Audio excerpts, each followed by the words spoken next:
ওই খুনি হাসিনা বাংলাদেশে অবশ্যই চট করে আসবে, কিন্তু এসে সরাসরি ওই বিচারের কাঠগড়ায় দাঁড়াবে, এসে সরাসরি ওই কাঠগড়া থেকে ফাঁসির মঞ্চে দাঁড়াবে। এই বাংলাদেশ থেকে খুনি শেখ হাসিনার দুঃশাসন, অপশাসন, ক্ষমতার অপব্যবহার উপড়ে ফেলা সম্ভব যদি ফরিদপুর ঐক্যবদ্ধ হয়। ওই গোপালগঞ্জের চারপাশে এই ফরিদপুর, মাদারীপুর, শরীয়তপুর, রাজবাড়ী কিংবা বাগেরহাট, খুলনা যদি ঐক্যবদ্ধ হয়, এখনো যে রক্ত বিপাসু, ক্ষমতা বিপাসু কিছু দোসর গোপালগঞ্জের আনাচে কানাচে লুকিয়ে আছে, তাদেরকে ওই তাদের শিকড় সহ উপড়ে ফেলতে খুব বেশি সময় লাগবে না। আমরা শুধু আমাদের জায়গা থেকে আপনাদের এখানে প্রথমে একটি কৃতজ্ঞতা জানাতে চাই।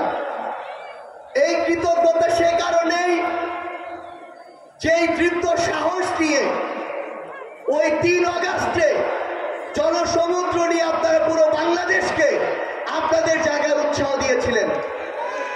আপনাদের প্রতি কৃতজ্ঞতা এই কারণে যে যখন পুরো বাংলাদেশের মানুষ মনে করছিল যে খুনি হাসিনার দোসরদেরকে দিয়ে এই গোপালগঞ্জ এবং তার আশেপাশের অঞ্চল হয়তো ভরে গিয়েছে, কিন্তু আজকে আমরা দেখছি এই ফরিদপুরি খুনি হাসিনার দোসরদেরকে সমূলে উৎপাদন করার জন্য যথেষ্ট।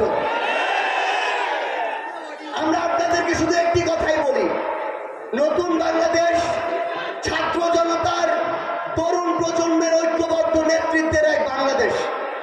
এই বাংলাদেশে যারা ভালো কাজ করবে আমরা তাদেরকে ভালো বলবো, কিন্তু যারা ক্ষমতার নামে, ক্ষমতায় টিকে থাকার জন্য মানুষের রক্ত আর জীবনকে বিন্দু মাত্র মূল্য দেয় না, তাদেরকে আমরা বাংলাদেশের মাটিতে আর দেখতে চাই না। এই খুনি হাসিনা ওই পার থেকে বলে তার বিরুদ্ধে ২০০-২৫০ মামলা হয়েছে, তার জন্য নাকি আরো ২০০-২৫০ খুন করা জায়েজ। আমরা ওই রক্ত পিপাসু খুনিকে একটা কথা বলতে চাই, এই বাংলাদেশের কোন জীবনের দিকে, কোন প্রাণের দিকে আর যদি কোন শকুন দৃষ্টি দেয়, হোক দেশের ভিতরের শকুন, হোক বাইরের শকুন, সেই দৃষ্টির